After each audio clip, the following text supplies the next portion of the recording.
Hai, selamat pagi, salam sejahtera untuk kita semua.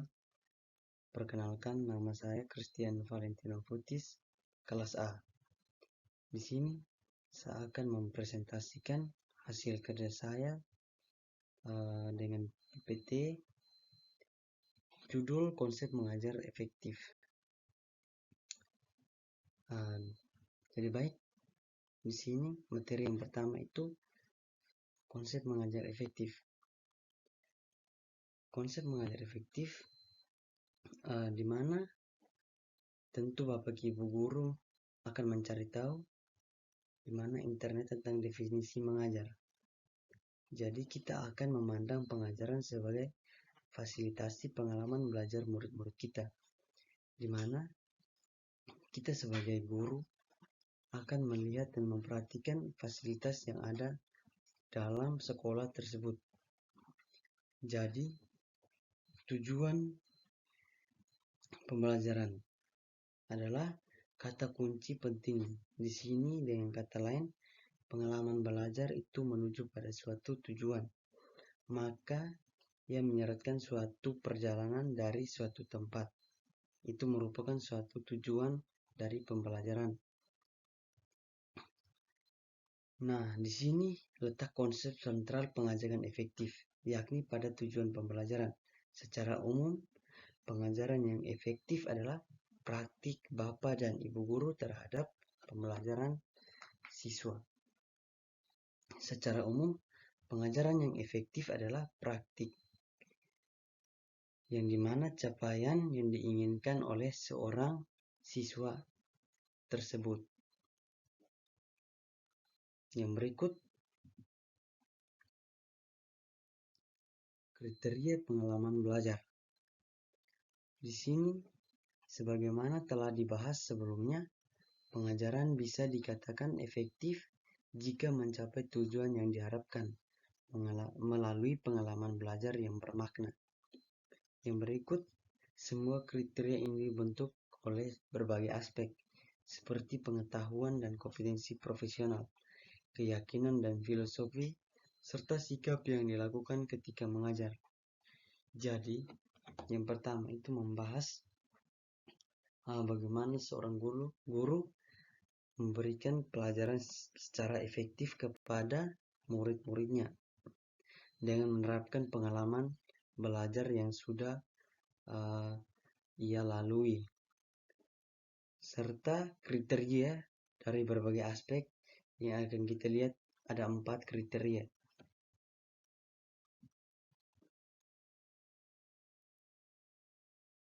Jadi kriteria yang pertama, pengalaman belajar harus memiliki potensi dalam meningkatkan keterampilan penampilan motorik peserta didik. Pada kriteria ini memperjelas komitmen PJOK untuk memfasilitasi murid dalam mendapatkan dan mengembangkan keterampilan yang diperlukan dalam membangun gaya hidup aktif. Jadi sebagai guru PJOK, kita perlu belajar melakukan sistem motorik pada peserta didik agar peserta didik tersebut mampu melakukan sebuah gerakan sesuai dengan apa yang sudah diterapkan. Yang kedua, kriteria pengalaman belajar peserta didik harus memaksimalkan aktivitas atau waktu memperhatikan gerak untuk semua murid dengan tingkat kemampuannya, yang dimana kriteria ini tidak semata-mata terkait dengan pengelolaan kelas, tetapi semua keputusan Bapak Ibu guru tentang konten yang disampaikan. Ada hubungan langsung antara peluang belajar dan pembelajaran itu sendiri. Jadi pengalaman belajar atau hubungan yang terkait dengan gerak yang dipraktikkan oleh guru PJOK kepada muridnya, sehingga apa yang dilakukan murid itu sesuai dengan kriteria yang diberikan oleh Bapak Ibu guru. Kriteria yang ketiga itu pengalaman belajar harus sesuai dengan level pengalaman semua peserta didik, yang dimana menjelaskan murid-murid mendapatkan pengalaman belajar secara lebih bermakna ketika aktivitas sesuai dengan kemampuannya. Jadi dimana ketika seorang siswa melakukan pembelajaran gerak, Bapak Ibu guru perlu mengawasi dan apa yang diberikan itu harus sesuai dengan level kemampuan siswa tersebut.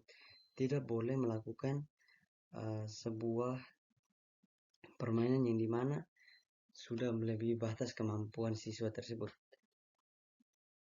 Jadi sebaliknya, jika Bapak Ibu guru mengajar keterampilan, jadi mempermudah siswa dapat melakukan aktivitas tersebut. Kriteria yang keempat, pengalaman belajar harus memiliki potensi untuk mengintegrasikan tujuan pendidikan dalam ranah psikomotorik, psikomotor, afektif, dan kognitif. Jadi yang dimana ranah psikomotorik, efektif, dan kognitif,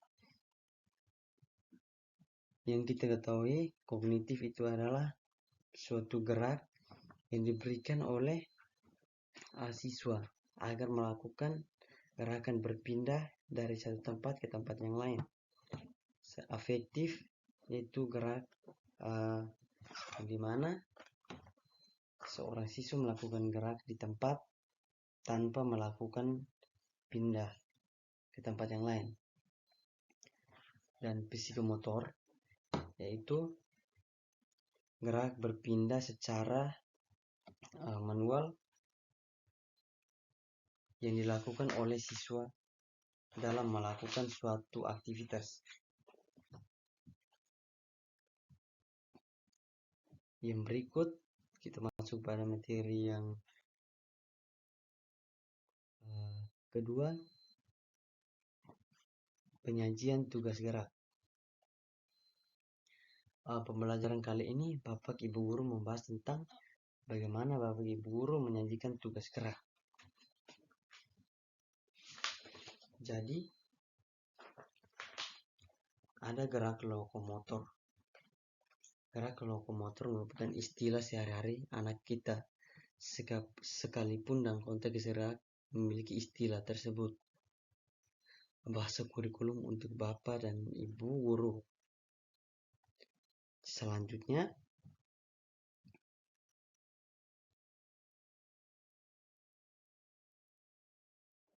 ada beberapa aspek yang perlu Bapak Ibu bahas dalam penyajian gerak. Yang pertama, mendapatkan perhatian dari murid. Guru yang piawai secara pedagogis akan dengan efektif menyampaikan tugas gerak kepada murid-murid, sehingga mereka dengan mudah mendapatkan perhatian kepada guru. Maaf, ada sedikit kesalahan dalam melakukan pengetikan. Jadi kita sebagai seorang guru ketika memberikan arahan kepada murid, yaitu harus sesuai dengan apa yang sudah kita lakukan, sehingga apa yang disampaikan kepada murid itu tersampaikan dengan jelas. Perlu melakukan gerakan tubuh sehingga siswa mampu mengerti dan paham apa yang disampaikan oleh Bapak Ibu guru terhadap siswa tersebut. Jadi pedagogis untuk mendapatkan perhatian murid, beberapa poin di bawah ini akan membahas mengapa murid tidak memberikan perhatian dan bagaimana Bapak Ibu guru meningkatkan perhatian mereka. Yang pertama itu menetapkan tanda prosedur. Materi yang berikut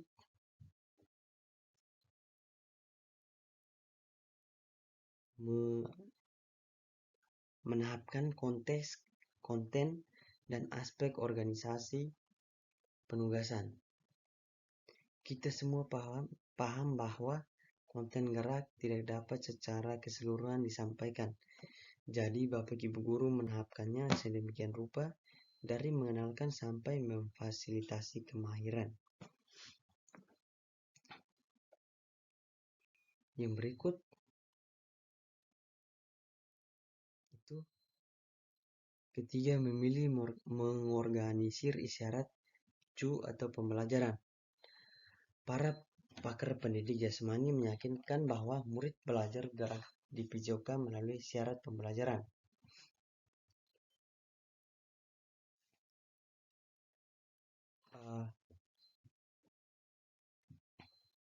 Jadi, yang ketiga itu analisis pembelajaran yang efektif.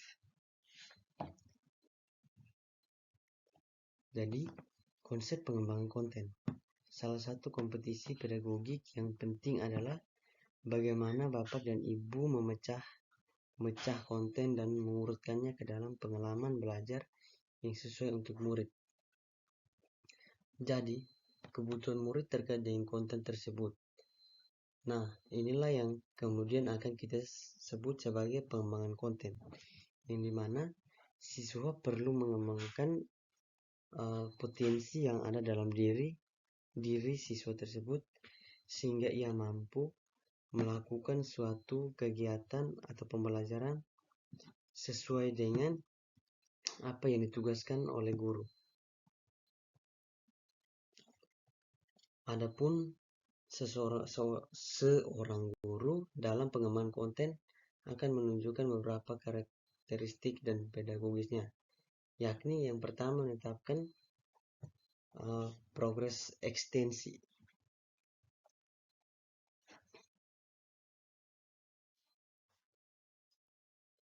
Secara umum kita ketahui bahwa apa yang disebut sebagai progres adalah bagaimana Bapak dan Ibu menahapkan pengalaman belajar dari sederhana ke kompleks atau mudah ke sulit.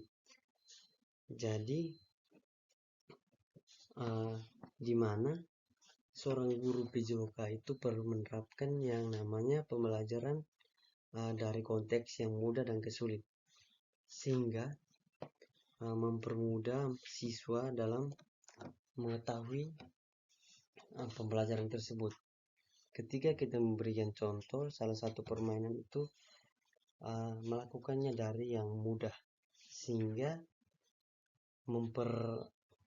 mempermudah para siswa agar dalam melakukan suatu permainan tersebut tidaklah susah. Jadi yang berikut ada memperhatikan kualitas penampilan.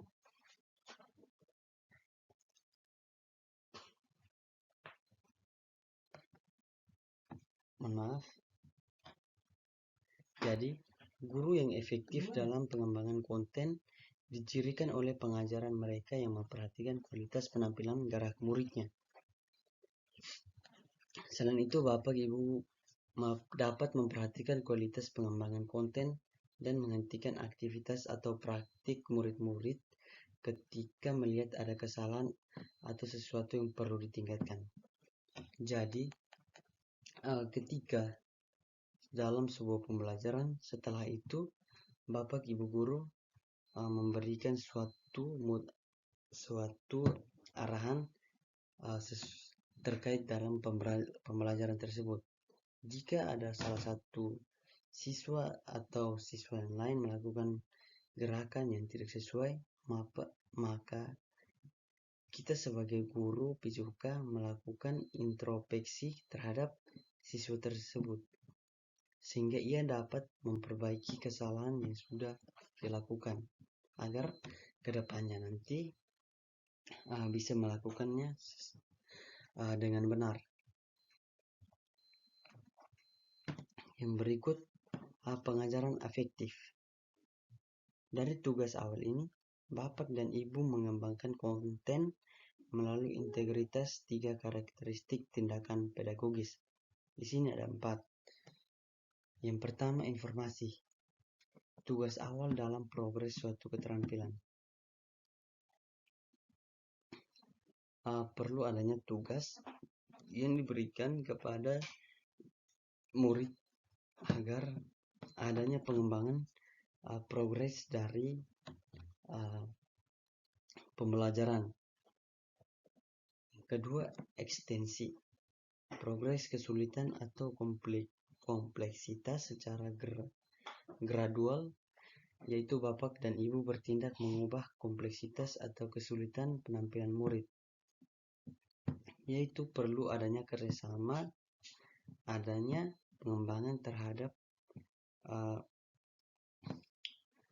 ekstensi siswa agar dia mampu melakukan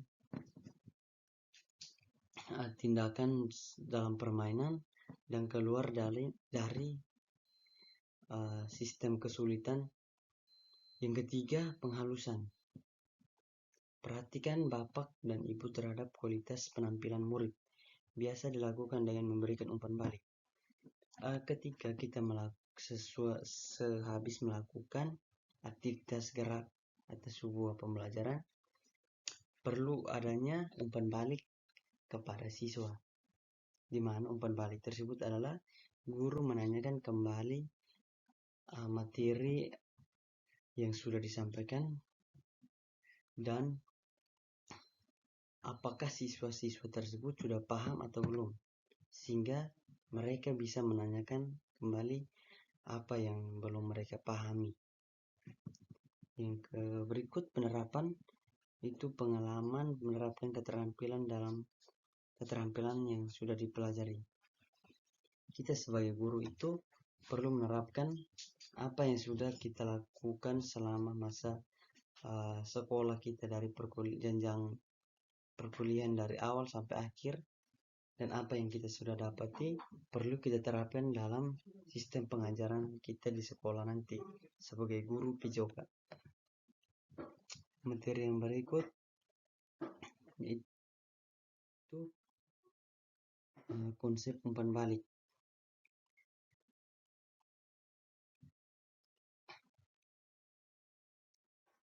Ada dua konsep umpan balik, yaitu umpan balik evaluatif dan umpan balik korektif. Jadi, umpan balik evaluatif jika bapak dan ibu mengkomunikasikan penilaian bagus atau tidaknya suatu gerak. Terus, umpan balik korektif itu berkaitan dengan apa yang murid-murid harus lakukan atau tidak lakukan berikut. Adapun kesejalanan umpan balik umum versus kursus, umpan balik positif versus negatif, target, dan umpan balik.